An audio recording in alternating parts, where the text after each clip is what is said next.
David Benavidez, who is at Mohegan Sun in Uncasville, Connecticut, as we are now joined by How you doing, bro? BC super middleweight champion of the world, El Bandera Roja, David Benavidez. David, first of all, how are you and your family? These are obviously tough times for the entire world, but how are you guys all doing in this pandemic? We're doing very well. You know what I mean? Thank God we made it to the Mohegan Sun. You know, we've taken a couple COVID tests back at home in Seattle. Everything came back negative. So, you know, everything is really good. So we're just trying to make it until Saturday. You know, it's a little bit different here, man. You know, usually we get to the hotel, we go for a run, we go for a training session, but we've been quarantined since we got here. So, we kind of had a, work with what we have. You know, we had a little training session in the room earlier, so you know we're just gonna be here until then. You know, just make it into the fight till Saturday. Now, David, we were supposed to have you on yesterday, but you got stuck in my hometown of Chicago because of bad weather. The travel wasn't easy because of some of the weather issues that were plaguing the Midwest. Yeah, there was a tornado warning, and as soon as we were about to take off, you know, the pilot said, you know, we're just gonna wait the storm out in the plane, and there was freaking winds like 80 miles per hour, tornado warning. So thankfully, you know, it didn't really get too bad. You know, it all blew over. So we ended up leaving like 4 hours than where we were supposed to leave. We didn't get here until like 12. So, wow. You know, that's why, you know, we weren't able to do that yesterday. But, you know, thank God we're here right now. David, how are you feeling physically? I think that, you know, as I look at, you know, your face, you seem a lot, you seem lean. You seem in very good physical shape. I know you've been working relentlessly preparing for this fight, but how has training camp been like? You know, this is a very different sort of training camp for you compared to others in the past because of COVID-19. Training camp has been amazing. You know what I mean? And actually, it hasn't really been different from anything. You know, it was just the beginning that we kind of had to be very careful who we brought for sparring partners, you know, all that. I was actually working with Diego Pacheco, you know, it was another 168 fighter at 168, you know, a couple guys at 175. And then I was also working with my brother, Jose Benavidez Jr. So we had about 4 or 5 guys working and sparring. We're doing 15 round sparring. You know what I mean? So everything has been great. We got our runs in. You know, my dad had barely built his gym, so we had a private facility to work at. You know, we're getting some good runs in. You know, we're training 3 times a day. So everything was pretty smooth, you know what I mean? Nothing was really different. I think the only thing that kind of was different from this camp was that we weren't able to go to LA Fitness to use the sauna. But besides that, everything was exactly the same. We worked, you know, at least 3 months. So we had an amazing training camp. I'm just ready to rock and roll this Saturday. David, you were originally supposed to have this fight in your hometown of Phoenix because on April 18th on Showtime, but obviously COVID-19 derailed those plans. Was it, you know, where were you at in your training camp when you heard about the postponement, and in terms of focusing on not burning yourself out too much and not having too long of a training camp? Because with the fight being scheduled in April, I assume you started sometime in early March preparing for your fight. Actually, no, we had started in February when I was going to fight in March. Like every time I train, you know, I always make sure to give myself at least 10 weeks of training camp.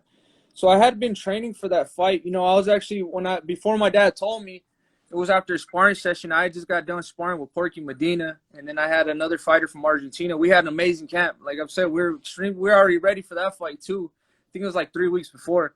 And then my dad told me that, you know, everything was postponed because of COVID. You know, so unfortunately, you know, I was very disappointed. And it was very unfortunate that it had to be stopped. But because, you know, the COVID and, you know, it's very understandable. So we took about 3 weeks off, you know what I mean? And we went back to training until we got an official date. So, you know, we've had a great training camp. We've had about 3 months of training preparation. So, yeah, I'm very prepared. What do you know about your opponent, Romer Alexis Angulo? I saw that he picked up a win, you know, in his last matchup against Sims in a very, you know, tough matchup. He eked it out by split decision. His only loss coming at the hands of the former super middleweight champion, Gilberto Zurdo Ramirez. But are there some things that you've seen, not giving away too much of your game plan, but how do you preview someone like Romer Angulo? Well, for Romer Angulo, I feel like the thing about me that I'm not taking him, you know, I'm not underestimating him at all. You know what I mean? Because he's a very great fighter. or he does stuff that a lot of people don't really they don't realize, that they're not used to seeing. He's actually a good counter puncher. He has heavy hands. And I think that's why he caught Surdo Ramirez in that fight. He hurt Ramirez a couple times. And then Anthony Sims too, he upset the prospect, because I feel like they didn't really watch too much film about him, because there's not really too much fights about him on him on YouTube, and they weren't that prepared.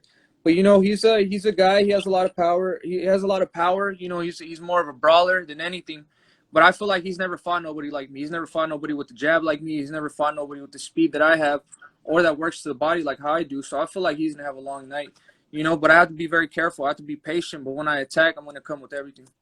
One item that I want to point out in terms of some of your weapons that you display over the course of a fight is your jab. There are different types of jabs that we see in boxing. I feel like you exhibit a power jab, which seems to, it's not just a pestering mechanism, but you put a lot of force behind your jab. Is that sort of your thought process when it comes to throwing the jab? I feel like you try to make your jab almost a power punch in some aspects. Yeah, definitely. I feel like that's what it is. I feel like the jab is the one that cut Anthony Dirrell's eye, and it was kind of stopping his offense as soon as he came in. You know what I mean? So I feel like that's kind of my way in, and that's kind of that's how I get other shots off. That's how I get the body shot off. Because if you're throwing hard jabs, good jabs like that, these fighters are not expecting other shots to come from everywhere. They're more worried about the jab, because that's the primary weapon. That's the primary punch that's in them. So I feel like that's my way in, but I feel like I practice it so much, and now I've kind of developed more power into that jab more than anything. You're a two-time world champion, having won the title last September once again. You lost the title because of, you were dealing with some issues. You tested positive for a substance. That's behind you. You're only 23 years of age, though. I've been watching you for almost 5 years now. I remember when you made your debut on Showtime, November 14th at the Hard Rock Casino in 2015. What has this journey like been for you? And is it you're kind of letting the audience know that you're only 23, because I feel like people treat you like you're 27, 28 years of age? And that's kind of how I feel like sometimes, man. I was just thinking about the other day. I've been professional almost 8 years. I'm about to be 24 this year. I'm about to go on my 9th year next year. So it's definitely been a ride. It's definitely been an experience. I feel like these past 5 years, I've been getting some good competition in there, and I've been putting them all of them away. I've been hurting most of them. You know what I mean? So I feel like I'm definitely in the position where I want to be. I'm a champion right now, and I feel like my next step is fighting other champions and fighting the best out of the best. I just want to get in there, with other champions. Maybe after this fight we could get a unification with Caleb Plant, maybe Callum Smith, Billy Joe Sanders, and maybe the next 2 years Canelo. So my goal right now is fighting. After this fight, I'm trying to get one of these bigger champions in there. David, let's talk about Caleb Plant, because I have been around both of you, and it's no secret that you guys don't necessarily see eye to eye. I would even say that you don't like each other. Can you tell us, from your perspective, where does this beef stem from between you two? Or is it just because you're both world champions, you're both alpha males, you both want to prove you're the best in the world? Where does the beef stem from? I definitely don't like him. That's not a secret. He said a lot of stuff about me. I said a lot of stuff about him, but I think the main part about it is that, like how you said, we're both, alpha males. We're both champions in the division. I don't like when somebody says they're gonna beat me. I'm pretty sure he says he feels the same way. But it's just I feel like this is the fight. The boxing world needs right now. Two people that don't like each other. They literally hate each other. It's a great fight. You know what I mean? So this is what the super middleweight division needs. And this is what the people need. It's gonna be an amazing fight once we get it done. I feel like at the end of the day, who has the most heart in that fight, and that fight it's not going to go to the decision. I promise you that. David, now can you tell us about is there any one situation that led to where you guys didn't like each other? I've heard reports that there was a situation where he went into the gym or you came into the gym and there was words thrown around. Do you remember that situation, or can you point to one particular instance? Well, I mean, it's just his mouth is what makes every instant. Always is always what makes everything. He just talks too much. He talks too much. He doesn't know how to keep his mouth shut. He always has opinion about everything. But that's kind of what it is. Everything that happened to the gym. I mean, everybody knows what happened in the gym. I kind of don't have to go back and forth with that. The thing you guys have to know is when I get him in the ring, my main mindset in that fight is knockout, knockout. I'm not going to feel satisfied if I get him in the fight and I don't knock him out. So once I get him, when I get ready for that training camp, whenever that fight happens, it's gonna be the hardest I've ever trained, because that's gonna be the one time I'm actually gonna want to hurt a man as much as I want to hurt him. You know what I mean? Because that's just how I feel. And I've never seen you ever this animated about one guy ever in your career besides Caleb Plant. well, he just, like I said, it's just bad blood between us. I don't like him. He doesn't like me. And he has something I want. I want the IBF title. And I promise you that I'm going to be, when that fight happens, I'm going to leave with the IBF title. I'm going to leave with my hand raised too. I know you've also said, I read a wonderful article about you by Bob Vieland on the Premier Boxing Champions website. And you went ahead and said that you believe that compared to most in the division that are champions, that your level of opposition is better than most of them, including Caleb Plant. Is it because you've been fighting and you've been moved along a little bit quicker than other fighters at this age? Well, you just go on BoxRec and look at the type of opposition I've had, and look at his. The things about us that we're so far apart in age. I'm barely 23 years old, and I've been fighting some great fighters since I was 18 years old. I feel like a lot of people didn't think I was going to be here, and I feel like, sometimes they put these hard fighters in me because they didn't think I was going to get past them. I've got past these guys. I've not only knocked most of them out, I've hurt all of them, basically. So I feel like that's kind of what sets me apart from everybody. We both fought Porky Medina. I fought Porky Medina after he fought James DeGale. So he was extremely motivated after he fought DeGale. A lot of people thought he beat DeGale. You know what I mean? So he didn't think I was going to go in there and knock him out. I went in there and knocked him out. What did Caleb Plant do? He didn't do nothing. He danced around the ring for 12 rounds. That's about it. He didn't hurt him not once. You know what I mean? So I feel like I'm just this experience I'm getting. Nobody stopped Anthony Durrell. I stopped Anthony Durrell. People could say it's because of the cut. No, if you see those last 2 rounds, he was running for his life. You know what I mean? If that cut saved him from getting knocked out. I was this close to knocking him out. The body work, everything was coming into play in the 9th round. So if it wasn't for the cut, I would have stopped him. I would have stopped him in another way. So, I'm doing stuff that other fighters haven't done. Not even Badu Jack could stop Anthony Durrell. Anthony Durrell he's a top. He has so much experience in that weight division that it's crazy. You know what I mean? And I feel like I'm just doing what I'm supposed to do. I'm beating the fighters I'm supposed to beat, and I'm looking great doing it.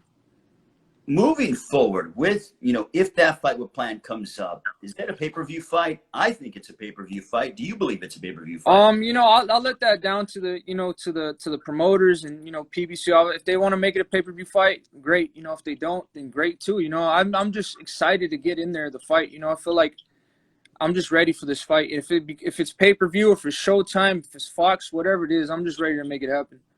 David, when I watch you fight, I want to go back a couple of instances, a couple of fights in the past. One, when you knocked out Porky Medina, which I was fortunate enough to be on the call with.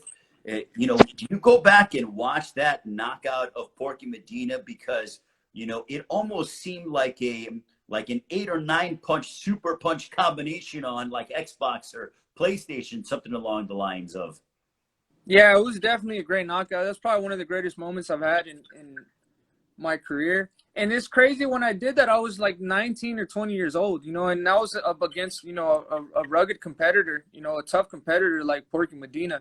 So I feel like, I still have a lot of those moments left in my career. I mean? It's just, I'm still young and I'm still here. I work extremely hard. So I feel like once I reach a better level of opposition, the best comes out of me. You know what I mean? So I'm just looking forward. I want to fight the best of the best, so the best of me could come out.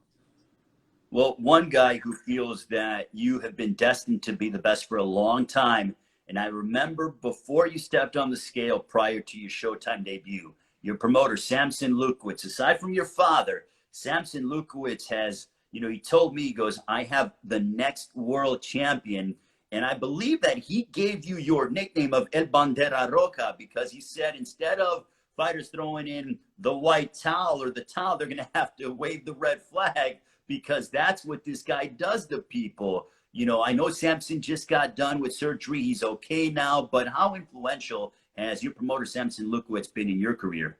You know, Samson Lukowicz is like a grandfather to me. You know what I mean? Everybody on my team is like family to me. He's a very, you know, I'm very fortunate to meet him. The way I met him was I went to go spar Julian Jackson, and I did so good in that sparring session in the Virgin Islands that his manager called Samson Lukowicz and told him, you know what, I got the next great thing right here. You got to sign this guy. And then since there, he signed me. And, you know, he's always had confidence in me since day one. And he's always said I was going to be the best. Even when I didn't really believe, you know, I was going to be the best myself, he told me I could be the best, you know, with the support from him and my father. You know what I mean? I feel like they gave me all the motivation I needed to rise to the occasion and be the best I could be. So, you know, I'm very grateful for Samson Lukowicz. You know, he opened the doors for me, and, you know, I've always be grateful for that guy. Also, you keep your circle small, David, that I see. I remember when you commentated with me a few years ago on FS1 that it was just you and your dad's always been by your side. Not only is he a fantastic trainer, but you know, he's always by your side, no matter if you have like a public appearance or if you're, you know, doing any business whatsoever. But you and your dad seem to be just so tight knit with each other. Yeah, you know, I feel like I wouldn't feel right if my dad wasn't there with me, you know, for anything, because, you know, I feel like we came in this journey and experience together. You know what I mean? So I feel like anything I have to do in boxing, he has to be there right there with me, you know, and he takes his time. Anytime, anything I need, you know, he's always there for me. So I'm very, you know, I'm very grateful to have a father and a trainer like how my dad is. You know what I mean? He's always there for me, and he always has been since day one. And also, David, looking at the rest of the super middleweight division, you know, I know that you have Romero, you know, Angulo coming up on Saturday, live on Showtime, 9 Eastern, 6 Pacific time, Mohegan Sun in Uncasville, Connecticut. Have you thought about what it's going to be like fighting without fans? Last year, you fought in front of nearly 50,000 fans at the co-main event of Errol Spence, Mikey Garcia, when you beat Jay Leon Love in the second round. Then you followed it up, Staples Center, co-main event, Errol Spence, Sean Porter. But now, main event, but no fans. Have you thought about what that might be like on Saturday? It's gonna be very different, you know what I mean? Because I get a lot of my energy from the fans. But, you know, right now I just gotta be grateful we're getting fights in. You know what I mean? It's almost been a year since I fought. It September 28th, the last time I fought. So I just gotta be grateful we're fighting. We're getting any type of fights in. You know, this is very different times, not just for me, you know, for everybody, not just athletes, the world. So, you know, now, but we just have to, you know, stay grateful. And for the main thing that's more important to me than anything is the people's safety. You know what I mean? So I wouldn't feel right if somebody goes to fights and I'm a part of, and somebody gets infected and it passes it to everybody. You know what I mean? Because it could be passed very easy through events like that. So right now, what matters most is the people's safety. So, you know, that everybody has to make a few sacrifices. Let's also look at, you know, other people within the super middleweight division, not just Caleb Plant. I've seen your name get thrown out for a possible opponent against Canelo Alvarez.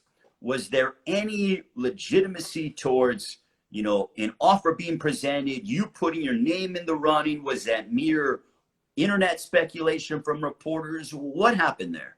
No, I never got an offer from him, you know, which was a little weird because literally everybody got an offer. You know, Caleb Plant, Callum Smith, Billy Joe Sanders, you know, all the champions got an offer except for me, you know what I mean? But I had made it very clear that I would take less than anybody to fight him just for the opportunity. But, you know, unfortunately, we didn't get the opportunity. But, you know what, I just got to worry about what's going on, you know, in my career. You know, if he wants to give me a shot maybe later down the line, then that's what it is. I'm just going to be ready for whatever comes my way. Just wanted to make sure and clarify because, you know, we see different reports and everything else. So want to get it from you yourself. And I know that you've also made overtures that you're not shying away from anybody at 168, Callum Smith included as well. Yeah, he's a great fighter. You know, I feel like now I've got to the point in my career where I just want to take the best fighters. You know what I mean? A lot of the guys I looked up to by when I was younger, when they were 24 years old, they were fighting guys in their prime. They were fighting other champions. They were unified champions. Marco Antonio Barrera, Prince Nassim Hamed, Oscar De La Hoya, Floyd Mayweather Jr. All these dudes were taking chances, you know what I mean? Sometimes the fight's 50-50, but the guy who comes out, the winner is going to be the best. And, everybody doesn't have a choice but to respect them. You know what I mean? And I kind of want to gain my respect that way. I want to gain my respect for the fans and the people from boxing. By the time I'm done and by the time I fight everybody, they're going to have no option but to say that Dave Benavidez is the best. How much do you want to become the next big box office star that is Mexican-American? We have seen boxing, we saw in the late 80s, early 90s, Chavez do his thing. Then De La Hoya took that mantle. But, how much do you want to be that next big Mexican prize fighting star? To be honest, I just want to be the best boxer of my generation. I want to be the best super middleweight and the best light heavyweight of my generation. That's the main goal right now. You know what I mean? I feel like if I do my job and I give these exciting fights, then that all that fame and all the money's gonna come and so on. But what I'm more focused on doing right now is winning all these titles and beating the best of the best, and that's my main focus right now. Your girlfriend is expecting next month. You are going to be a father. What has that done anything to your approach in regards to training, your approach potentially inside the ring on Saturday? I know you're very happy. Congratulations to you and your family. But what is that like, knowing that you're going to become a father in about a month's time? I'm very excited, man. Actually, it's going to be in 2 weeks. In 2 weeks when I get back from the fight, and 3 weeks from now. But, I'm very excited. I was already extremely motivated before my baby's coming. Now I just, I'm doing this all for my baby. I'm very motivated. Hopefully when he gets older, I can put him in boxing because he's going to be a boy. So maybe I could train him when he's 2 years old, 3 years old, and we could follow the same path that I followed. But, I'm very excited, very motivated too. David, when I watch you fight, you're very cerebral. And what I mean by that is that I feel like as a fight moves on and you start to open up more and the fight gets a little bit, tougher physically, that you thrive on that. You enjoy getting in there and mixing it up and delivering big power shots. Is that the case with you? Definitely. I feel like I become a better fighter once the second half of the fight comes in. You know what I mean? The first half of the fight, we're just going in there, seeing what works best. And then, when the second wind kicks in, I feel like that's when I take off. That's what happened in the Anthony Durrell fight. That's what happened in the Porky Medina fight. So I feel like, I just enjoy being in there. I spar so much. I have so much rounds of sparring in me that I know how to work the first half and I know how to work out of the second half. I never really run out of gas in the fight. So, it's just I love everything about boxing, man. I love everything about these professional fights. I love everything about hurting people. You know what I mean? It's a fun thing, and I love the way the people react to my fights, because at the end of the day, I give some crowd pleasing fights. When this hasn't come easy for you, people look at you, 23 years of age, two-time world champion. They see that, you obviously have, nice jewelry. You have a very good sense of style. I actually mentioned on the radio show that I enjoy your sense of style. But, you were sparring as a young kid, 14, 15 years old, against some big names. For those who don't know your background in terms of who you sparred with as a teenager, let the audience know who you were in the ring with. Well, from when I was 13 or 14, I was just sparring, older men, heavier men, grown men, and I was hurting those guys. And then after that kind of got old. So when I turned 15, I went to go spar Kelly Pavlik. And that was just another level of, that was another level of sparring with somebody with such power like that. You're kind of in there cautious. So you have to think you're at the best of your game because you're sparring a guy that's, is an amazing fighter. So I started off sparring with him, and then I sparred Latif Coyote, Kid Chocolate. This is all when I'm 15 years old. Gabriel Rosado. Then I went to go spar. For years, I sparred Golovkin. I sparred Golovkin for like 4 years. Every time I'd go to Big Bear, I'd spar him. And I sparred Zurdo Ramirez. There was just so much guys. I actually sparred Anthony Sims too, Julio Cesar Chavez Jr. So I was just that's how I didn't have an amateur background, but I feel like that's how I got a lot of my experience with sparring these great these great champions. You know what I mean? Because all these fighters that I sparred were at different levels, and every time we'd spar, we'd get in such intense sparring sessions that it was kind of like fights. You know, they were like real fights, but with headgears on because I was trying to knock them out, they're trying to knock me out. You know, I feel like, but I got the best out of most of them. You know what I mean? If not more, I got probably all of them. You know what I mean? But it was some great sparring sessions, some great learning sessions, you know, and everybody I sparred with, you know, I always had respect for them. They respected me. So, you know, that's how I learned a lot, you know what I mean? But I've been doing that since I was 15 years old, you know what I mean? So it's a lot of experience I gained from that, you know. And David, you're 23 years of age, two-time world champion. You're a tall fighter for 168 pounds. Is it becoming easier? Is it becoming more difficult to make the weight? How much longer do you see yourself fighting here in the super middleweight division? Because you did mention light heavyweight a few moments ago. Well, you know, I want to stay in super middleweight until I get all these fights happening. You know, making weight is never easy, you know what I mean? But it's just something we got to deal with. You know, I feel like if you rehydrate, you know what you're doing, you rehydrate good enough, you know, after the fight, then everything's going to be okay. But cutting weight is never easy. Ask any fighter. Cutting weight's not easy, you know what I mean? There's just something. It's also too with experience. With experience, you learn what to eat. You know what's good for your body. You know how fast your body sweats, or you know how fast it doesn't sweat. You know the type of stuff you got to eat. You know, for the last week for me, you know, we eat a little bit less and we do the whole camp and we drink a little bit less water. So that's just how it has to be. I'm a bigger guy, so that's what it always has to be. But you know, I feel like we make 168 pretty comfortably now. So until I really can't make weight no more, I'm going to stay at this weight class. David, what's your prediction on Saturday when you take on Romer Angulo live on Showtime, 9 Eastern, 6 Pacific time? You're defending your super middleweight championship of the world. You know, my game plan is always going in there and knock these guys out, or at least hurt them. You know what I mean? But if I don't get the knockout, you know, it's going to be a great fight from round 1 to round 12. I'm definitely going to hurt this guy a couple times. You know, it's going to be a great fight, great competitive fight. So I advise everybody to tune in on Saturday night. And you know, it's not only me that's fighting. What's his name? Rolly's fighting. He's one of my good friends. You know, I was actually very happy to see him. He's a great knockout artist himself. You know, he's going up against a world title for a world title. So that, you know, that's going to be a great fight on its own. That could honestly be a main event too. And then also you got the heavyweights, you know, opening the card up. You know, it's going to be a full pack card. You know what I mean? So everybody has to watch this fight card because it's going to be an amazing night all night. David, the way you're handling television, I feel like you need to join me once again in the broadcast booth. That was a heck of a promo. Yeah, I was thinking about that too, because every time I'd go, you know, do the podcast or do the broadcast with you, it was always a great time, man. Like everybody from PBC has always treated me like family. Even you, man, you've always motivated me. Every time I watch my fights and you're on the mic, you know what I mean? It always motivates me and brings me back to good memories, you know what I mean? So, like, I appreciate all of you, everybody from Premier Boxing Champions, everybody, Samson Lukowicz, you know, Al Heyman, Luis de Cubas, you know, I appreciate all you guys, man. I want to ask you one more question. What message do you have for the rest of the super middleweight division? Because you know all the champions are going to be watching this right now. What do you want to tell all of them? I just want to tell all of them to get ready. You know what I mean? Let's all come to agreement. There can be 4 champions undefeated at 168. You know, we all got to fight each other one day. You know what I mean? And may the best man win. I feel like I'm the best out of all of them. So, you know, if anybody wants to come prove me wrong, then come send me an offer, come send me a deal. We'll get it. We'll get the fight made. You know what I mean? It has to happen. You know what I mean? One of us has to fight each other.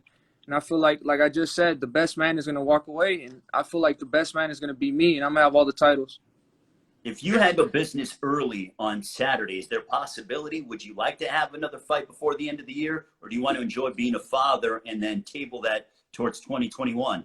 You know, definitely. I gotta, you know, I definitely gotta. I want to get in there as soon as possible. You know, I'm always gonna be a father. You know, because I made my training camps in my home in Washington, so I'm always gonna be there for my son. You know what I mean? So well, my main job right now is I gotta make this money to pay for the house. You know what I mean? I gotta buy a couple houses. I gotta buy a couple cars. So that's my main focus right now, taking care of my family. You know what I mean? And my job is a professional boxer. It's the only thing I do. So if I could get a fight if everything goes good, I get a fight by the end of December or January, then that's what it's going to be. I'm trying to get in there as much as possible.